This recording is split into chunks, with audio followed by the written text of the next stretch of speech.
Hey, my name's Gabrielle and I'm a music photographer from Newcastle. Hey, my name is Alex Knox. I'm a music photographer. My name is Georgia Griffiths and I'm a music photographer. Hi, my name's Ashley Naylor. I'm a music photographer and reviewer.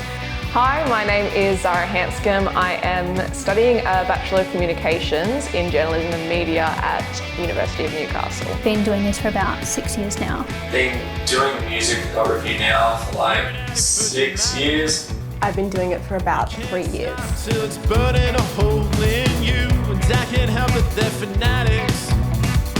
I can't help the facts are so untrue. So I initially got into music photography through having a combined love of music and photography individually.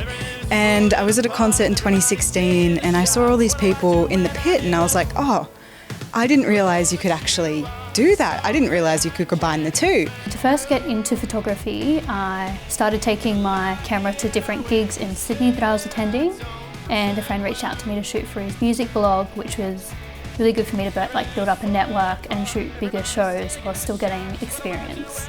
Yeah, just a lot of free shows, just showing up, making sure that you're hanging around the right people, and yeah, just a lot of your own personal time. But as I said, if you really like music, if you're into the industry, like it's where you're going to be anyway. You're going to be at a show.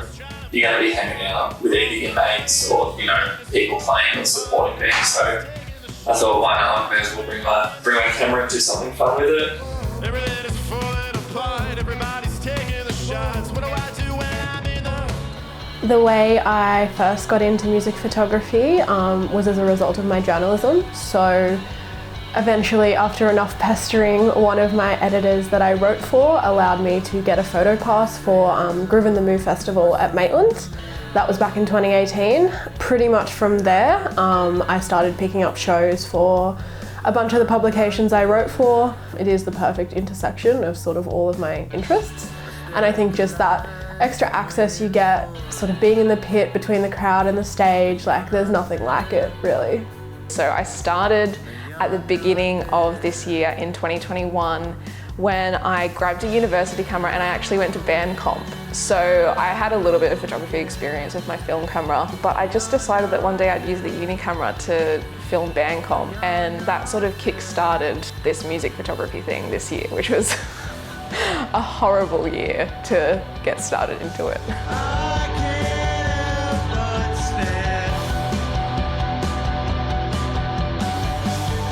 It was scary. It was really quite intimidating. I was a 17-year-old girl in a pit with these big, scary-looking 60-year-old men, and I had my trusty little Canon 1100D, which is a very entry-level camera. So I just really felt imposter syndrome all the way through. It was super exciting. 2021 eased restrictions. People were able to go to gigs again, and I was entering not only with my love of going to gigs, but also with this newfound passion of photography and photographing music concerts, which was an absolute thrill. And to be in the environment where everyone was super excited to be back was a tremendous thrill.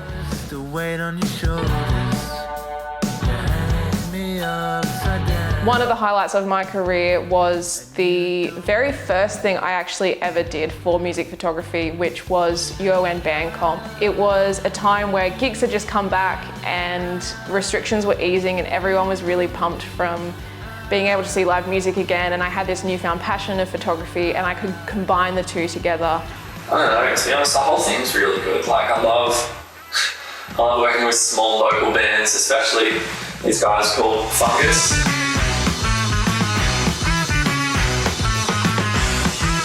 Just super energetic. I love working with local bands like that to, big touring bands like Skeggs or DT, Ruby Fields, they've all got their perks, but yeah, there's just something about shooting, someone at the small ballroom or just a small intimate gig or a house show. House shows are the best, which hopefully they can come back soon.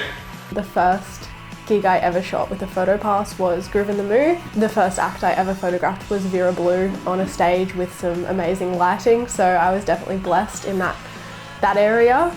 I think definitely a major highlight in my career so far has definitely been having a poster of one of my photos included in the DMA's MTV Unplugged vinyl release. That was a super cool experience for me as, you know, kind of a baby photographer, just starting to venture out, just doing my first festivals.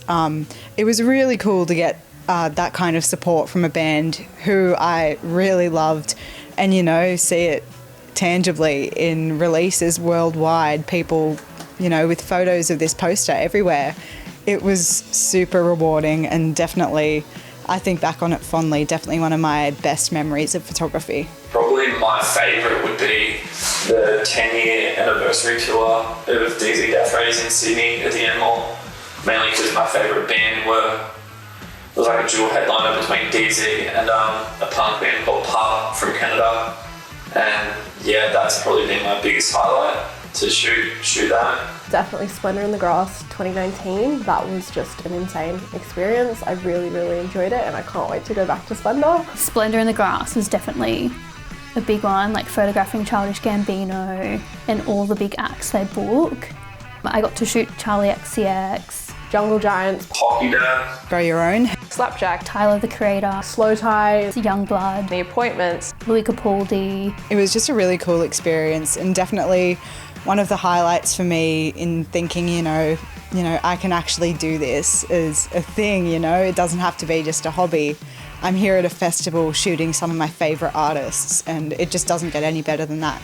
And I think just that extra access you get, sort of being in the pit between the crowd and the stage, like there's nothing like it. It's all been pretty wild things that people actually want to use some sort of talent, which I think I have.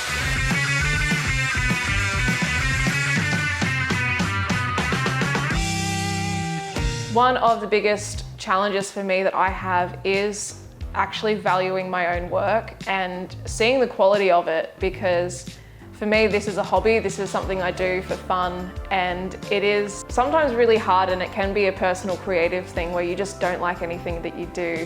So I think that definitely speaks for a lot of creatives out there as well in the industry about valuing their own work and seeing how good it actually is. Just hit a bit of a wall with my editing and stuff where I'm not happy with what it looks like, but I don't know how to make it the way I do want it to look. And I think that's just sort of the perfectionist in me. So many people will tell me, no, I love that. And it'll be a photo that I almost didn't post. One of the biggest challenges is probably how it still feels like a boys' club. Even though there's like lots of females, there's like men recommend men for a lot of jobs and you kind of feel on the outskirts of that. Getting more females into the music scene, into music photography, like just the music industry needs more female representation. People like will be more inclined to introduce themselves to you. Security won't be as, I don't know, I guess they're kind of sexist. They always kind of question why I'm in the pit, but they let all the men just run around the whole venue. Yeah, and I've got now some really good mates and they are killing it, both artists, photographers, you know, people who run record labels. It's really good to see that the scene's increased with this diversity. I feel so dazed, forsaken, I can barely see. The biggest challenge for the music industry as a whole currently would be the COVID crisis. When COVID hit, it was sort of a every man for themselves situation. Like personally, I've shot 2 gigs in the past 2 years and I did one of them for free because I just needed to go out and take some photos. I think the biggest challenge for me as a photographer in the industry at the moment is just the kind of lack of security about knowing whether we're going to get gigs in the future. It's an ongoing struggle, especially due to COVID and the lack of gigs going around with new COVID restrictions. But yeah, we're facing a lot of lack of funding, not enough government resources at all, and wildly unfair regulations compared to some other sectors. It affected me because I was really progressing and I had just started, and all of a sudden it came to an absolute standstill. So it was quite a shock to me to see this progressing and thinking, wow, I can do more of this, and then getting all this exposure and then it stops. And you feel like you've gotten forgotten about nearly, because you're not out there, you're not shooting, you're not meeting new people, you're not putting out new content. And especially as a new photographer, you just feel like that's completely come to a standstill and no one's going to know about me anymore, and you know, they're all going to forget. There hasn't been much targeted support for the broader music industry outside of Support Act and their initiatives, and I think that the Australian music industry is definitely worse off for that and will be paying the price for years to come. The music industry is just slowly dying, and really COVID was just the pesticide to put us to bed. And it's really sad to watch how, you know, obviously something that is a virus, it can't be controlled, but just the lack of support that came from that was really eye-opening and, yeah, quite disappointing. So, yeah, the music industry is it's teetering on the brink of death.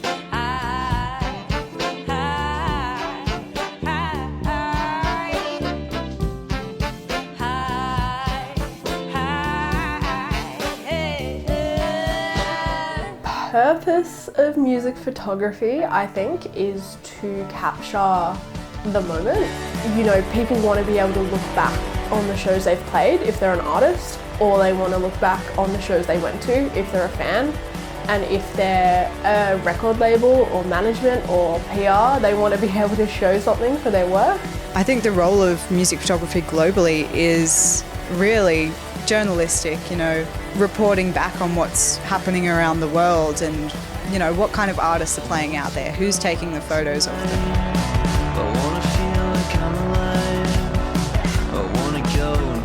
I just like to capture, you know, chaotic scenes. So I like to shoot hardcore, you know, fists being thrown, people screaming into the mics, you know, mic grabs, all that fun stuff. So yeah, I suppose if you were to describe it, it'd be like raw, in your face kind of photography. It keeps people reminded of what's happening in the scene, and you know, if you don't get to go to a live gig, you get to see the photos of it, and it just keeps recurring for people when they see that. And I think it's just another aspect that completely keeps music alive. I mean, like, images are so important at the moment, especially like social media. You can't make a post without having an image. So I think more than ever, music photography is really important, especially when promoting a show and showing the vibe that the audience can expect. I think some of my favourite things to do is to look back on gigs I shot, for sure, like back in, you know, before COVID, but also look back at pictures from people that people took in the 80s or the 90s or the early 2000s, and just see what people were wearing to concerts, what people were doing at concerts, and all that kind of stuff. I think that history of music is so rich, and music photographers are such an integral part of that history. That's what we're there for, to capture the moment, to capture the vibe, and to sort of keep a record of what's happening at a point in time.